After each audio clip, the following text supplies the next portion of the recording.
Hello everyone, I'm Tessellating Hexagons and that's not the room I thought it was, so... Wow, not even 10 seconds into an episode and I'm cutting already. Stuck up on fire, do-do-do-do, stuck up on fire, do-do-do-do. This song doesn't make any sense and I think it might be a reference to SpongeBob, but I don't know because I wasn't a SpongeBob child. Okay, that was a completely pointless cut because I could have just continued commentating after I started singing that dumb little jingle, but... Okay, so in case you couldn't infer, this room up here is completely optional, because, well, actually you might not have been able to infer that if you've not seen this game before, but the room that we were just in, like the one that I went to by accident at the end of the last episode, that room is... That's progress. Like, the end of that room is the mini-boss, well, the boss of this mini-dungeon, and that's it. Once you've done the mini-boss, you have no reason to keep going in here, you get the dungeon of the item, and that's all you need from in here. And, yeah. And I kind of want to... I did say this is going to be a 100% playthrough, and so here I am 100% playing through. Oh, I just remembered as well, on a scale of 1 to arse, this room does have some arse things. One of which being this Frizzard. I explained those in the last episode, I believe. Now, keep an eye on the floor, which might seem like a strange thing to say, or maybe a narcissistic thing considering how pretty it is, but look at this here, this teeny tiny grey pyramid.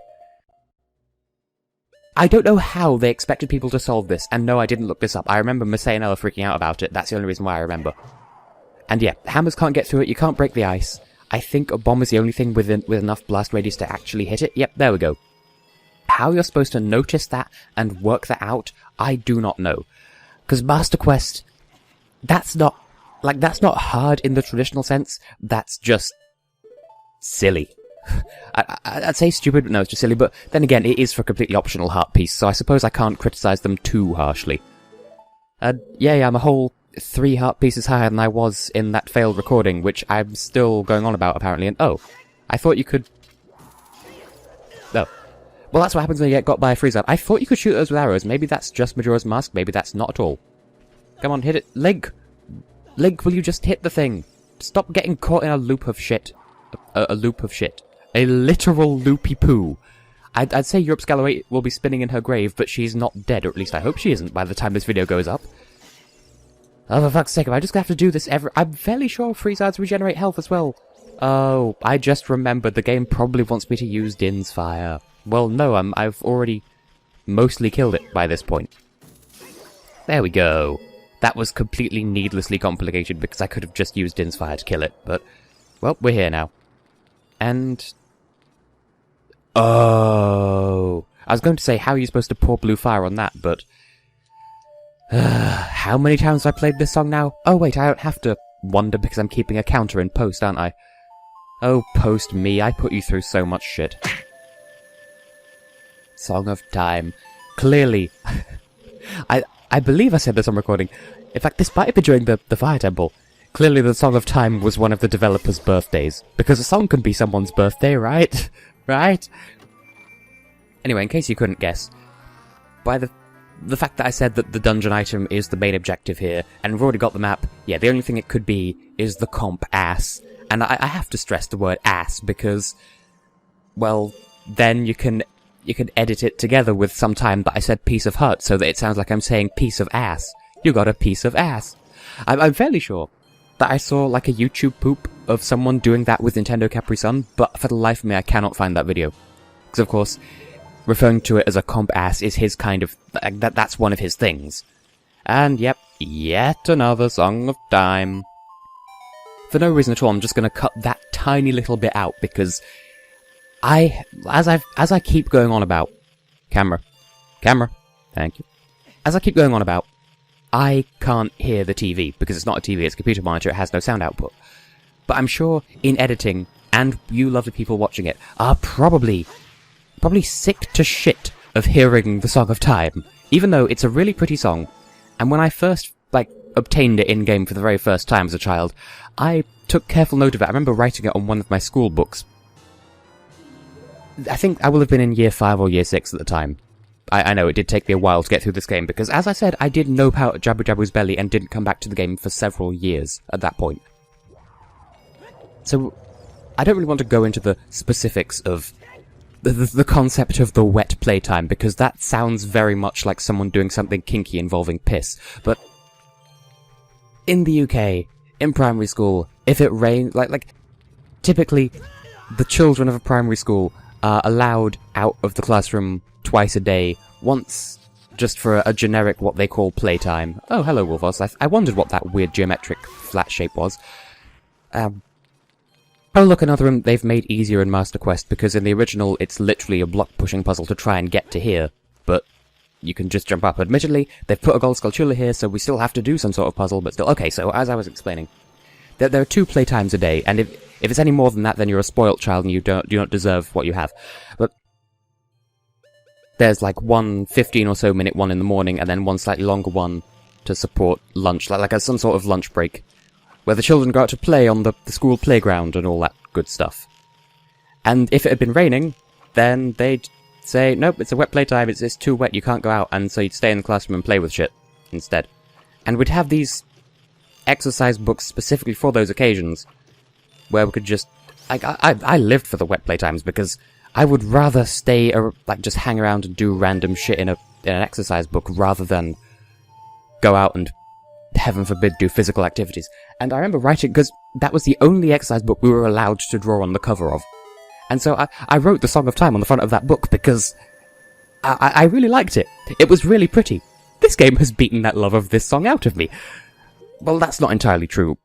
As an original piece of music, it is still rather pleasant. I'm just sick of having to play it so goddamn much in this game, and look how much I've ranted. Look how much I've ranted about the Song of Time, and I just remembered the solution to this puzzle. And oh, look, another white Wolfos. I think the grey Wolfos don't get a... they don't really have the quantifier in the name of being grey, because they're the standard Wolfos, which is kind of racist, maybe?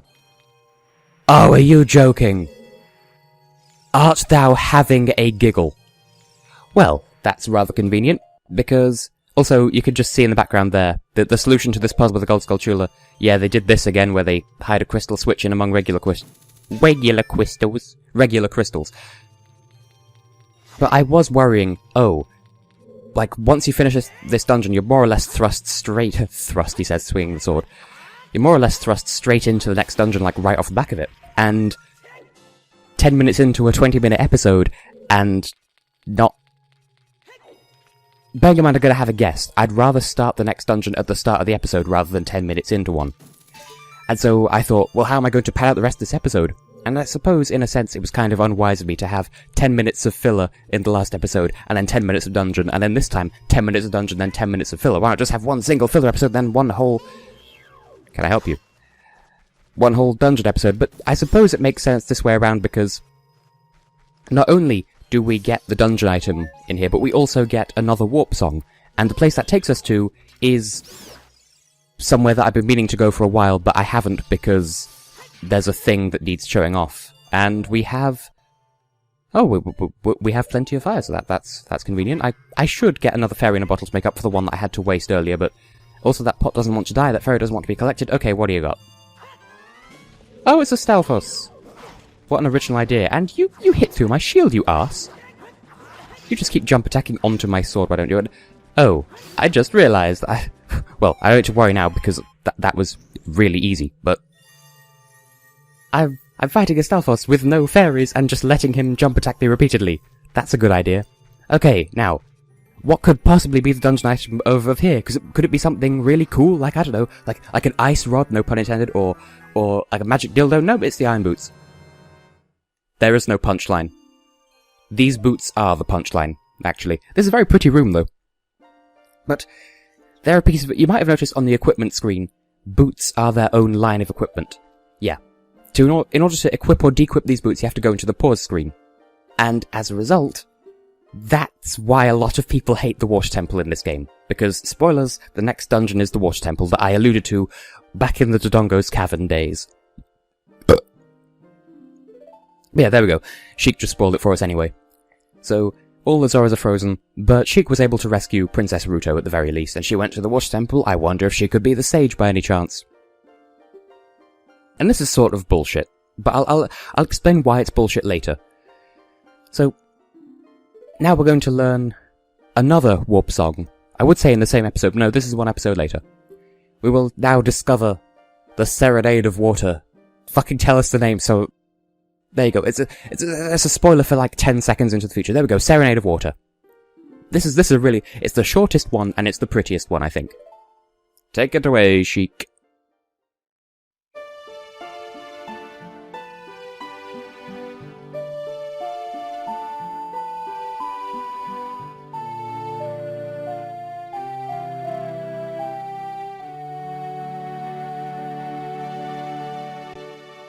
So it's pretty, it's mystifying, it's short, and it's also really not very creative. Like, lowest note, second lowest, third lowest twice, fourth lowest.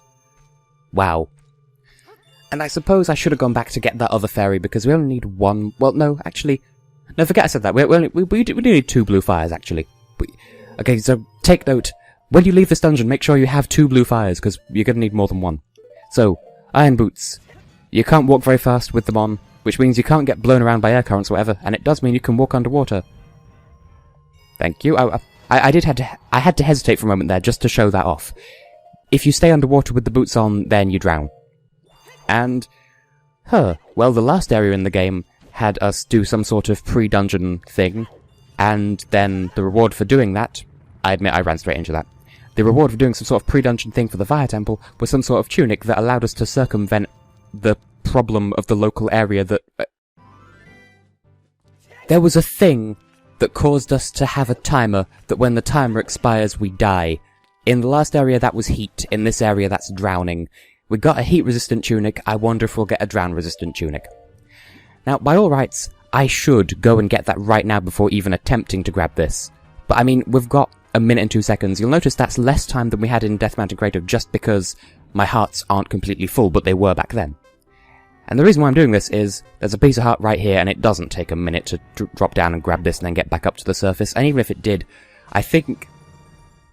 Okay, actually, I'm rather curious, will this increase how much time we have underwater? Like, nope, it didn't, okay. I've forgotten the train of thought I had already. By the way, the Prelude of Light is represented by a golden music note here, so there you go. The warp songs are all color-coded for your... color-coded for your convenience. Yum. And now we're just ever so slowly returning to the surface. Now, I will concede, it is very tempting to just play the Serenade of Water as soon as you get it, and then just teleport straight to the location of the fourth... Where am I getting fourth from? To the Water Temple, and just get started with that, which... Yeah, that'd be perfectly reasonable to do, but there's stuff we need to do before that.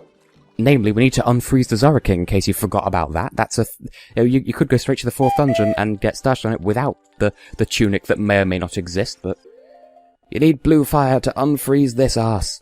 Literally. All of Hyrule's ice flows through his arse crack and balls. I would say he's quite literally blue-balled now, but he's not because he was in red ice and rescued by blue fire, but then again, he's a fish. Fish don't even have testes, but then again, Ruto has boobs and she's a fish, so shut up. Meep, meep, meep, fucker. Do you even recognize me? And this seems completely random. Oh, you seem like you might struggle to not drown. I have no idea who you are, but here, have this expensive tunic. Why do I say expensive? Well, I believe I showed off, either before or after the Fire Temple, I don't remember. You can actually buy these from the shop well in advance, but the Goron tunic costs 200 rupees and this one costs 300, so you can buy it in advance, but you'd have to do a fuck ton of grinding first. And 2 other things I want to show off before making plot progress is, first of all, the reason why I said bring 2 blue fires. The entrance to the Zora shop is also frozen over with red ice. Like, you can't just relight the torches and hope for the best, you actually have to bring blue fire, because fucking... For some reason, red ice is resistant to normal fire, apparently. And I believe I know they sell fish in here, so you could, if you're stupid, buy a fish for like 200 rupees from this shop and feed it to Lord Jabu Jabu as a child in the past. Or you could just go and catch one from right outside the shop for free. And no, they don't sell blue fire, but they do sell the Zora tunic. And you might wonder, oh, well, why do they still sell these? You can lose them. This is the other thing that you can lose if you get swallowed by a like-like. Because I did mention earlier in the project, I think in Jabu Jabu's belly, that if a like-like eats you, it will eat your shield. it will also eat your tunic, and if you don't defeat it quickly enough, then you'll have to take it. You saw that happen in the Fire Temple. It's far too late for me to explain that. Anyway, look, the shortcut to Lake Hylia is all frozen over and we can't access it. Oh no. Well, we'll just play the Serenade of Water instead. And for a horrible moment then I thought I'd played the last 3 notes backwards. Because I'm a genius like that. But yes, the Serenade of Water warps us to Lake Hylia of all places. I'm rather glad to finally have a warp song for Lake Hylia. Now, is it going to show us the intro cutscene that I worked so hard to... Maybe, maybe not. Introduce us to this place. Okay, apparently I was worrying over nothing. I thought maybe there'd be like an intro cutscene to say, oh my god, the lake has dried up, and I wouldn't want to show that off before realizing that... Like, I didn't want to show this off before it became relevant. Now, when you use the iron boots, when you use the iron boots, you cannot use any weapons at all until you land on the bottom of whatever body of water that you're moving through. And when you do land, the only weapon you can use is the hookshot. So keep that in mind. But first of all, Bono! Scarecrow's song, this is what I wanted to come back and get. Because with this I can get the stuff that I missed in the Fire Temple, and that thing in the Ice Cavern. Now what was it? Oh yes. Elegy of Emptiness.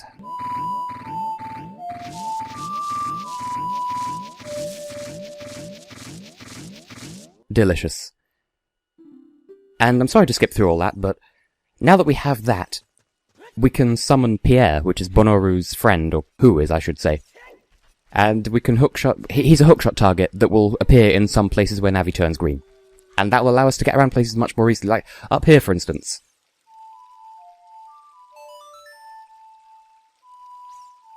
I don't know why I'm not talking, I'm not going to cut this out, because it's like 2 seconds of me playing a song.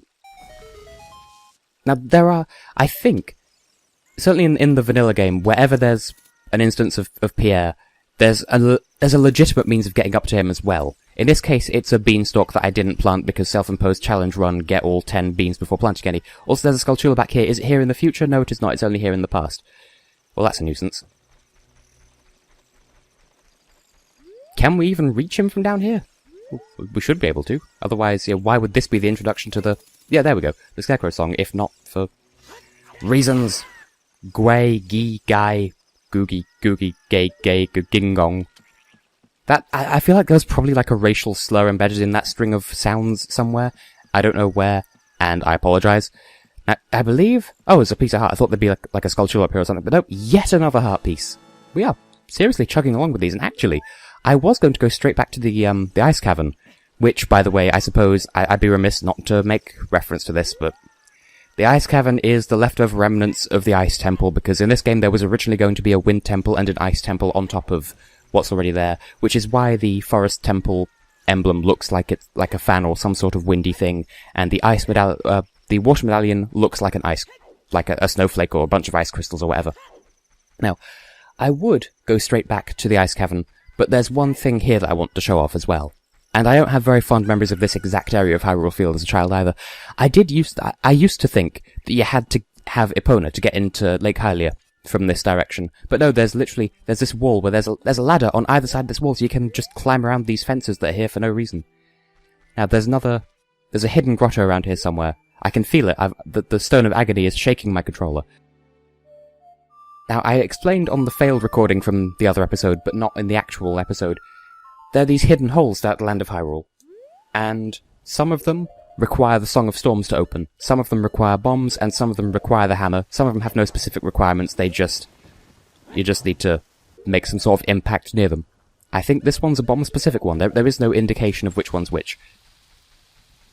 Now, with these hidden holes, there are several different kinds. There's 2 different kinds. There's unique ones, like this one, and there's a generic kind as well. So that there's one that's, there's one in Kokiri Forest, there's one in, hang on, how much do you charge? Because a piece of heart, 10 rupees, that's an absolute bargain. Give me. I'm just getting so many pieces of heart.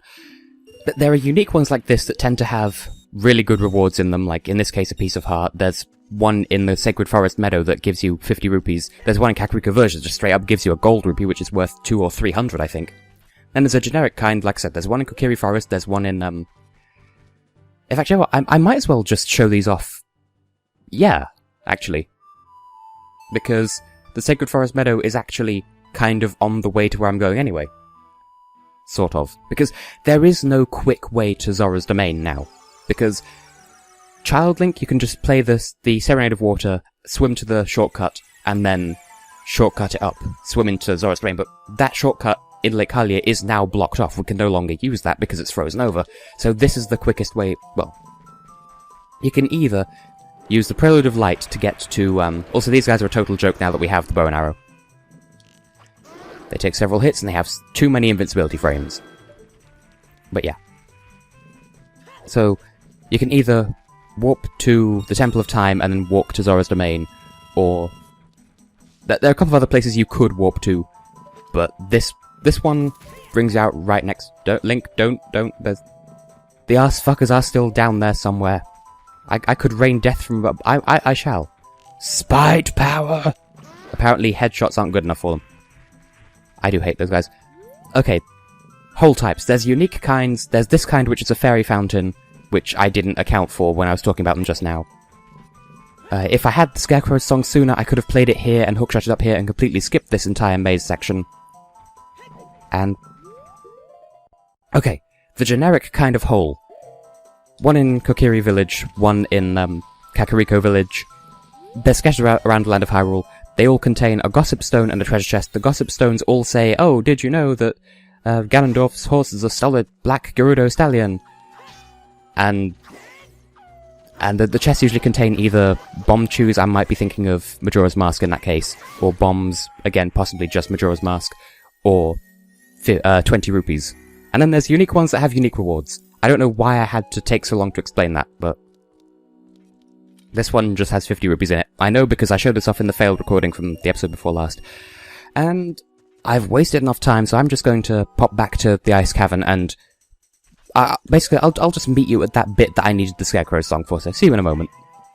Let's get sidetracked with Tess. Yeah. You might have noticed that I used the Sun Song to change it to nighttime, because I came up here just now, found there was nothing up here, then remembered it's a Gold Skulltula, played the Sun Song about 7 times because for some reason it wouldn't take. I can't hear if I'm playing the wrong notes, not because, well, I've explained this 1,000 times before. You can ride the Beanstalk to get up here. There's a Gold Skulltula that I just got, and I don't remember if there's anything else up here. But it doesn't appear to be that there is, so... one other thing that I'll show off, and once again I shall cut to it. This other Beanstalk! I have no idea what it does. I don't know why this is here. It could just be a convenient means of you getting from the Lost Woods to Hyrule Field, but there doesn't seem to be any other purpose for it. So, aren't you glad that I got to show off this completely pointless experience? I suppose there's one other thing I could show off as well. Skull Kid, now that we're an adult, he hates us and will shoot death if we get too close to him. Now, Bill writes I should end the episode, but to be fair, last episode was kind of poorly handled and just generally faffy, so you could survive a little while longer. So, there's the shortcut to Goron City, and here's the shortcut to Zora's Domain and Mido, whatever is still there. But I may have shown this off sooner, I don't recall, but... In fact, no, I don't think I have. You can just come here, once you have the silver scale, because you need to have been to Zora's Domain at least once to get the silver scale, you can dive down to that hole, and it brings you up right here. Right beside the waterfall. The waterfall that now forever reminds me of Taylor Swift, because I episoded those edits fairly recently. And now I shall cut to when I get to that place in the Ice Cavern. By the way, since it's nighttime, I figured I might as well show this off while I remember, because this Skulltula took me ages to find when I was doing the 3DS version. But, yeah, diving game waterfall, look to your left at nighttime and there's the Skulltula. And here we are, so... Elegy of Emptiness. And I think putting the A at the end is a nice touch, because then it just feels like I'm playing the Elegy of Emptiness and then hitting A to confirm. But here we are, in practice, Piero in the field. No, not Piero, just Pierre. Appearing, being useful. Skulltula. I believe that's the last one in this dungeon. Please tell me that I'm right, because I want this episode to be over for no reason other than... Yep, okay, we've got all the things in here. Oh, and we have 41, so at some point I could go and claim my reward for killing 41 Skulltulas. But, okay, I have been and will continue to be Tessellating Hexagons, and in the next episode we'll get started on the next dungeon. At long, sweet, tasty, delicious last. So, yep. See you then, and okay, fuck this. I will see you next time if I survive this encounter. Bye bye, I love you.